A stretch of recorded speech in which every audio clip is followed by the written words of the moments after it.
These are up to something else. All right. I found an article that I wanted to read and then discuss with y'all. Is that okay? Do it.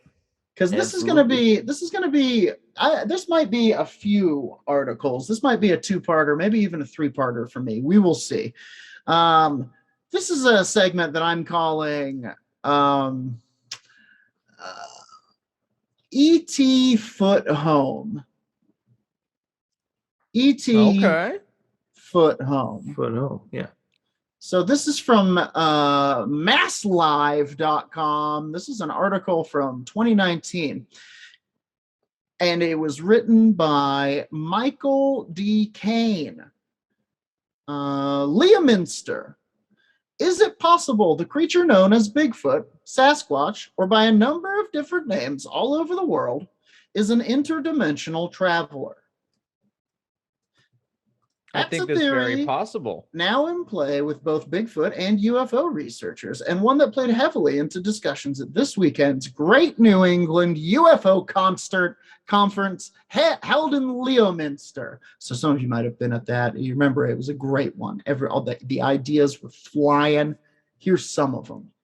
We were there, maybe. We were here, but here is the most dangerous place of all to be. Where are we? Here.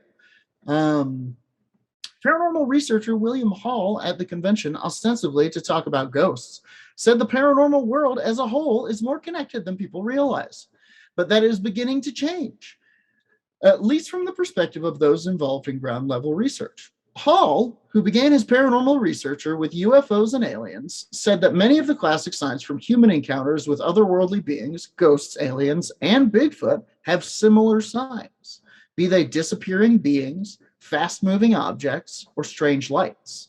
As a result, many are starting to think of the fields holistically, he said, which means as a whole. It used to be that the UFO people didn't talk to the ghost people because they were a little weird, and nobody would talk to the Bigfoot people because they were crazy. Hall said, I do imagine in my head the Bigfoot people are always armed. In my head, the Bigfoot people are, you can't even see them. They're just in the woods nearby, always watching. And when they you want to talk to them, you put a jar of peanut butter on a rock and you ask your question and leave. You know they're a Bigfoot researcher because they smell like they've been out in the woods for the past month. Yes. Exactly. I ain't even using my own urine to track it now. I found out we cannot continue to do that. In reality, quantum physics is leading us there. It's not a new theory. Writing for the Huffington Post, Dr. Franklin Royal notes such sightings date back to the late 1800s. What? And this is the point at which we're going to jump right over to that article. This is from HuffPo. They say, this is from HuffPo by, as we know, Franklin Rule. Rather than being a missing link between man and apes, Bigfoot may possibly be an alien entity. This intriguing possibility is derived from evidence in several solid UFO cases. The earliest clues date back to 1888, when a cattleman described an encounter with friendly Indians in Humboldt County, California. They led him to a cave where he saw a hefty humanoid creature covered in long, shiny black hair with no neck, sitting cross-legged. One Indian told him 3 of these quote-unquote crazy bears had been cast out of a small moon that dropped from the sky and landed. The quote-unquote moon then ascended. Crazy bears, like the opposite of a Care Bear. I like that it's a crazy the crazy bear stare. I like that it's a crazy bear. Like somebody was like, it's this big hairy brown thing, and one of them was like, you mean like a bear? And he was like, yeah, but it's like a crazy bear. Come see. No, I don't. My language doesn't have words for it. Yeah. Crazy bear? Oh, just unusual bear. Come look, just look.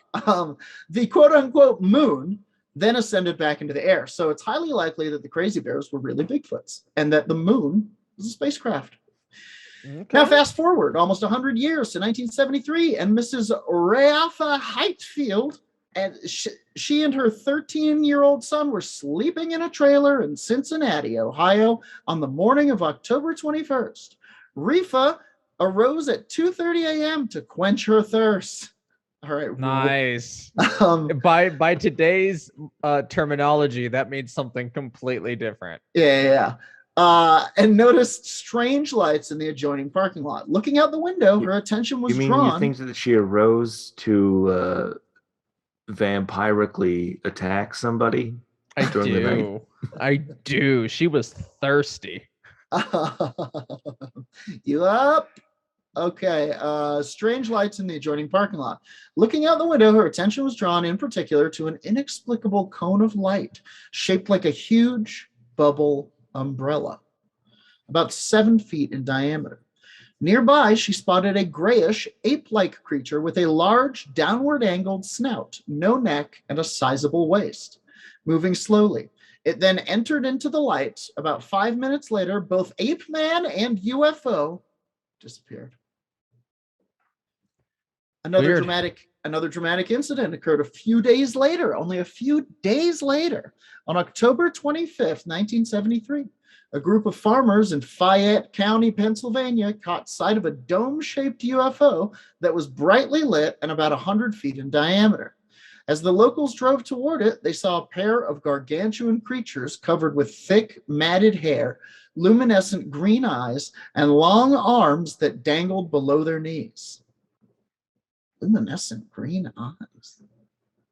That's a new one. That's a new one. I've not heard a description of that. Is it like a goggle, like a night vision goggle? Interesting. Luminescent green. Interesting. At least in movies, that's how they portray. No. Yeah, that's pretty good. That could be. A farmer's son fired a gunshot at the creatures, one of which raised its right hand in the air. At that very moment, the UFO disappeared. Then the two Bigfoots escaped into the woods and were never seen again. But he caught the bullet, right? Maybe. Dairy farmer William Bozak of Frederick, Wisconsin, was returning from a co-op meeting about 10:30 p.m. on December 9th, 1974, when he nearly slammed into a globular UFO on the road in front of him, its bottom half enshrouded in fog. Inside the visible transparent dome was a 6-foot-tall ape-like creature with reddish-brown fur covering its body, except for the face, and distinctive pointed ears. Remind you of anyone? I mean, the pointed ears seems a little off, but it does. That kind of sounds like Beast Man from Masters of the Universe. It sounds exactly like that Bad Cat from the Bad Cat video game. What? I'll drop the link. In our Cats. Discord. Why do I remember that? I'll drop the link in our Discord. Crazy. Hang on, I have to sneeze.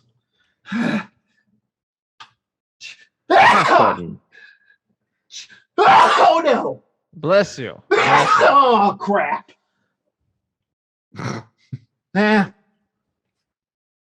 Okay, here we go. Distinctive pointed ears. It appeared to be operating a control panel inside. So let's just dial this back. Dairy farmer William Bozak. Dairy farmer. Well, I better get home. Billy Bozak. Gotta go get these. Gotta get this. Suck this milk out of these cows. You know. Yep. 10:30 p.m. Getting home. December 9th. Slams into a globular UFO on the road in front of him. Hits this thing. The bottom half enshrouded in fog. Looks up. Inside the transparent dome is Beastman from Masters of the Universe working a control panel. As Bozak passed by, the object suddenly arose and disappeared. So he backed up and it sounds like maybe he hit a cop car. Yeah, maybe. And the cop was in there jerking off, and he didn't want anyone to know. Full steaming cop cars with a control panel and a pointed-eared monster inside. August 1976, after a series of UFO sightings around Rutland, British Columbia, Canada, not that other British Columbia you hear about. Several men and their children saw a hairy, ape-like entity 6 to 7 feet tall roaming about the mountainside. They also found a clump of hair that was sent to the Royal Canadian Mounted Police for identification. Laboratory analysis confirmed it was primate hair, but significantly, it could not be matched to any known species on Earth. What? Okay. That is they did evidence. have to write it back to the laboratory, so you might have gone through some changes on the way. And they go into some speculation at the end here. Perhaps the Bigfoot creatures are UFO pilots landing on Earth for exploratory purposes, or conceivably higher level ETs are leaving behind some sort of specimens as quote unquote guinea pigs to test our environment for long-term survival. Or possibly these Bigfoots are criminal entities being deposited on Earth as a form of cosmic deportation. I've heard that before. But then if that was the case, like they've been doing it for a while and they keep dropping off deportees, prisoners, whatever you want to call them, refugees, truly. It's a huge swing. Are they just dying? Like at this point, there would be millions of prisoners on the planet. Yeah, you would think so, but maybe they have a different judicial. I can't talk. Judicial system. Mm-hmm. And everyone is serving a reasonable carceral outcome from like stealing. Or maybe their crimes were like so lame and like based that they were like, this is human behavior. You want to go live with the humans? You want to live with Donald Trump? Get down there. You're a human for a year. It's more of a timeout than a jail sentence. Mm-hmm. Dude, I could see that. It's why there's reports for short periods of time. Mm-hmm. And then there's none. And they go back, it's like, why there's no bodies. I'm doing a nickel on Earth because I was caught jerking it off in a squad car. Exactly. Somebody spied me. Exactly. Jordan gets it. Yeah. Okay, so that's the HuffPo article. We're going to bounce back to the UFO con just because there's some more interesting stuff that is mentioned here. In modern times, theories date back to 1973, but that is grabbing a hold as more and more Bigfoot hunters are reporting run-ins with what is known as the orange orbs.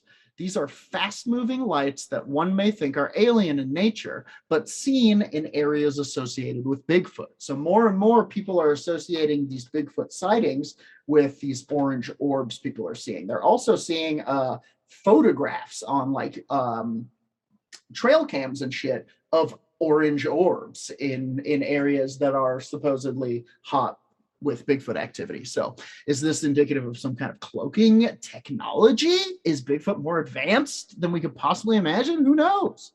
That's what I've been saying. Renowned Bigfoot hunter Bill Brock was the first speaker at this conference and the first of the weekend to raise the idea about multidimensional portals. Brock referenced a recent NASA announcement that magnetic portals may be real. Brock said he came to believe in them when he traveled to West Virginia even, to study the Mothman case. You know Mothman? I do know the Mothman case. Mm-hmm. Thank you for pronouncing it correctly. Uh-huh. But are mysterious orbs transporter beams for Sasquatch? Dude, I know some things. I've read letters you wouldn't even possibly believe. Listen to this. In his first recognized Bigfoot encounter, Bill Penning encountered something large in the woods that shook the ground but vanished quickly. In addition, he found a set of tracks that seemed to indicate something appeared behind a running deer very quickly, caught the deer, and then disappeared. Did it take the deer? It sounds like he found a set of tracks that seemed to indicate something appeared behind a running deer very quickly, caught the deer, and then disappeared because both set of tracks ended at that point. So what I think is that he was following these deer tracks, and then all of a sudden, here's this huge ass Bigfoot track. Then they move together, and then all of a sudden the deer track is gone, and then the Bigfoot or the other track is just gone. And so like, even just, okay, then where'd this go? Even just a scuffle of the deer, just like the deer tracks stop here at what seems to be a struggle from behind. Yep. The point is the woods are mysterious and beautiful. The point is the woods are mysterious. Jonathan Wilk, founder of the team Squatchachusetts. Nice. Good name. A Bigfoot research group based in Western Massachusetts said YouTube and other internet websites have numerous videos of the orange orbs. But on whether they're related to Bigfoot, he would only go as far as to say that he remains open-minded about the idea. I have no official opinion on it, he said. I leave nothing off the table because there are a lot of things we find in our fieldwork that we cannot explain. David McCullough, another team member of the Squatchachusetts squad, has his own experience with the orbs and bright lights in the woods. Since then, he is more open to the idea of the orbs as portals. You know what? I think we need to get a Bigfoot expert or a Bigfoot critic and just grill them onto what evidence they want. Well, Brock is not convinced. It says he believes the orbs. He believes in the orbs since he believes the description of Mothman's giant glowing eyes and ability to fly is more descriptive of an alien encounter than a Bigfoot encounter. But he has his own theory on the origin of Bigfoot. He believes the creatures are prehistoric human rivals, the Neanderthals. That's kind of out of nowhere. It's not really pertinent to the story, and it seems like he just kind of wanted to get that in. And we found the bodies. Phrase prehistoric human rival is pretty funny. Yeah. Well, under we've Brock's also theory, found bodies of Neanderthal. Yeah, and true. They're not Bigfoot described. Like they're bigger, Yeah. they're broader, but they're not hairy. They're not that like ape-like. They're more human-like than ape-like, I feel, in description. He goes on to say it's a known fact that human beings and Neanderthals were battling pretty heavy 35,000 years ago. Under Brock's theory, Neanderthals developed as a species parallel to human beings, but while humans were developing technology in cities, Neanderthals were learning to live in the forests and hiding from their enemies. Like the portal theory. Relatively sure that that's not true. Brock notes his more earthbound beliefs also answer the questions raised by skeptics. Why are they so hard to find? Tens of thousands of years of experience with camouflage. That's why. Like us, they became masters of their domain. But their domain was the forest. They know how to hide, he said. They actually went beyond being masters of their domain. I don't know what that means. This is getting back to that, but that leaves, jerking off. Yeah, but that leaves the bodies, right? Not so, Brock says, because Neanderthals were and are cannibals. By eating their bodies, they do two things, he said. First, they feed themselves. Second, no bodies. And that is chillingly the end of the article. Has this guy ever eaten a bone-in wing? There's stuff left over. There is stuff left over. Okay, I think he's just under the theory that Neanderthal were a bone-munching people. Ah, the bone munchers. Mm-hmm. They munched all the bone, so there would be no bone even. A horrifying twist on the monsters for 2022. The munchers. The munchers. They eat all the bones. Bravo, Jordan. Bones. Oh, bravo. Bones. That's it. That's my segment called E.T. Foot Home. All right. Is Bigfoot an alien? What do y'all think? Yes, and here's why. One time while doing a show in Eagle, Colorado, I was shown a letter from Bert Heckler's father. This is what made me think of it too. And in this letter, a person wrote Bert Heckler's father, who is, I don't know, some wilderness regional expert of the Eagle area. I forgot his exact position. But he was sent a letter after being on Monster Quest. Or some show like that. I think it was Monster Quest. And it said, Bigfoot, I know, it didn't say anything. It said, I know that Bigfoot is an interdimensional being, a guardian of 94 different Earth-like planets. 94 Earths, I remember now. And since that moment, that is what I believed. I've never seen such passionate writing outside of the Unabomber's manifesto. And even then, But that's paled in what I comparison to believe. I'm this. all for it. It Yeah. explains why we don't get bodies. I like the prisoner doing a short stint on Mhm. on Earth jail. That's why we don't see bodies or see them for long periods of time, or can even find like a clan of Bigfoot just surviving. It's because they're not here for long. Yeah. It also explains why we have captured a weird crypto language sometimes while audio recordings are being played around Bigfoot Yeah. regions. Ron Moorhead's recordings, for example. Because they're just Yeah. out there yelling. They're yelling at each other. They're yelling at us. They're doing call and response, man. Those tapes are crazy. Pretty wild. It's pretty wild shit. But that's my belief. I don't know what your guys's are. I'm for interdimensional Bigfoot. I believe, I mean, honestly, this Neanderthal thing is not, I don't hate it. I don't hate it. I have always been of the opinion that not only is Bigfoot much smarter than we give them credit for, they are much smarter than we give them credit for. I think that they hide in such a way that, like, we think they hide like animals hide, but I think they hide in like fucking like special ops style, like tens of thousands of years of camouflage. This actually makes a lot of sense to me. The idea of them being like, fine, then you have the cities, we take the woods. I mean, they hide in folded up little orange balls.